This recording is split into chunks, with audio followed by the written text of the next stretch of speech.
Hello everyone, it's Allison Brush from PSP Borden or CFB Borden.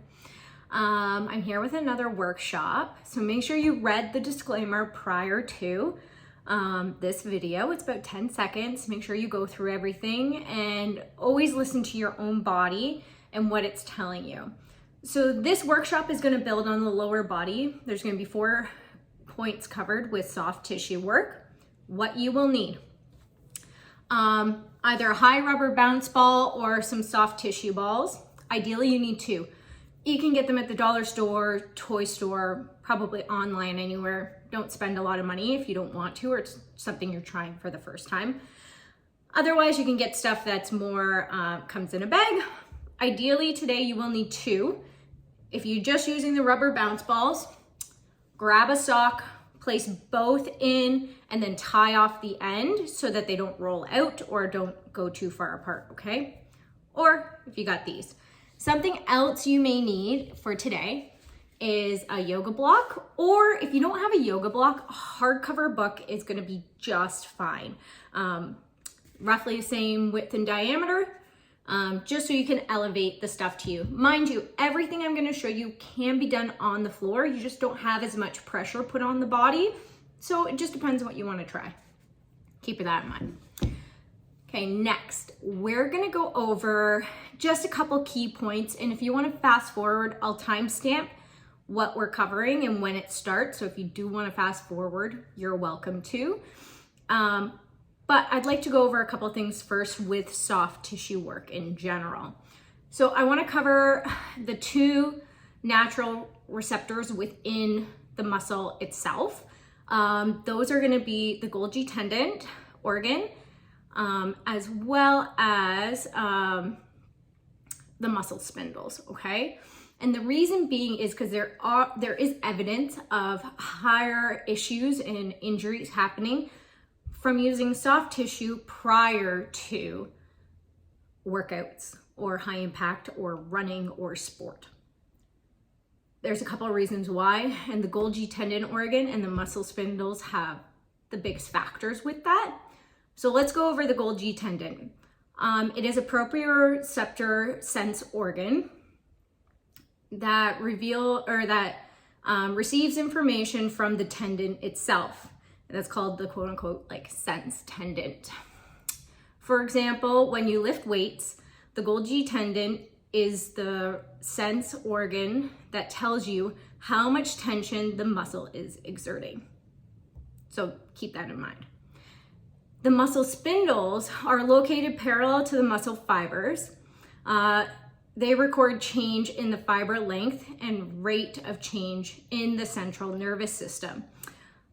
This triggers a stretch reflex or a lengthening and then the contracting of the muscle as well.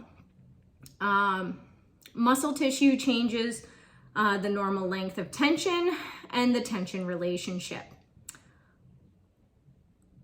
And often reduces the pain that we're familiar, also introduces the pain we feel when we do soft tissue work. If you've ever done some soft tissue work or foam rolling or trigger point before. So keep that in mind that if you are gonna do soft tissue foam rolling prior to running, sport, exercise, this stimulates the body with the nervous system in a management effectiveness related to relaxation and ease. That being said, if you're in relaxation and ease, or your nervous system is, and then you go to do an explosive run or a long distance run or those high impact sports, your muscles aren't gonna turn on as easily or be as active. And that could increase your risk for injury. That being said, great soft tissue work for the end or post after workout. But you can do it before as well. You just want to make sure you take the time after you roll, and you're only rolling for a short period of time, 15, 20 seconds maybe. And then you really take the time to activate the muscles that are going to be worked. And that's the biggest takeaway, is that if you are gonna foam roll or trigger point or soft tissue pre-exercise or sport, you wanna make sure you take the time to activate everything after you roll, and you're rolling for a shorter period of time. Whereas if we go post, after a workout, we can roll 30 seconds upwards of 2 minutes, and we can go 2-3 sets, okay? So on to the videos. Get your equipment and let's go through. We're gonna cover the feet, the calves, the shin, and your glutes today. Placing the ball on the ground, lifting one foot, you're gonna place the ball underneath the toes and start to rock back and forth. After 2 or 3 passes, continue all the way down to the heel. This should take several seconds. Then you can start to rock with the feet, rolling back and forth from the heel of the foot like a fan, starting underneath the big toe towards the baby toe. And then in the arch, we can press and compress and hold, as well as the heel. We can also do this on any portion of the foot we feel needs a little more work, and then ending with some toe grips, driving the toes, trying to pick the ball up with our feet. Using the same methods as before. We put pressure so that there's pressure on both sides of the shins, and we rock back and forth. We might need to adjust our body depending on what we're doing this on. We can even start to dorsiflex and extend at the ankle. Start. Now going on to the calf. Still using an elevated surface, we're going to rock back and forth. We can change the angle on which we affect the calf by pointing our toes in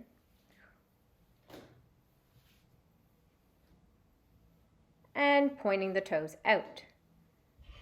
Just as we did with the shin, we can then dorsiflex and extend at the ankle. Okay, stop. Placing the ball outside the greater trochanter, which is the pokey part or your sit bones poking out. So then we're going to create a figure 4 with our legs and start to rock and tap that opposite foot of where the ball is towards the floor. Taking your time, the foot does not have to touch the floor if you don't have that availability or if you have low back and lower spine issues. We can also choose to rock with the muscle fiber, right to left, after a few passes, slowly making our way up towards the top of the hip bone or the top of the glute med, depending on your knowledge of the body.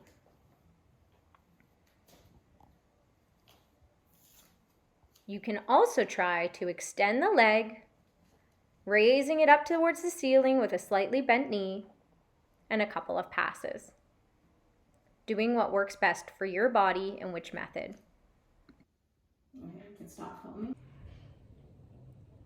Now that you've tried rolling everything, depending on if you chose to do pre or post, or maybe both, remembering that if it's pre-sport or exercise, you are taking a shorter amount of time to roll and more time to activate in your warm-up those same muscle groups and around the joints, okay? But if you're doing it post, you wanna do 2 to 3 sets, 30 seconds, upwards of 2 minutes. Love to have your comments if that's available below to know if this really worked for you. These 4 that we cover are great for high impact, low body. So runners, any sports that, you know, have that sprint stop, hockey, soccer, even if you're doing a high intense exercise session that involves a few different things, you're also welcome to try this if you're just weightlifting or for recovery, okay? Have a great day. Once again, Allison Brush.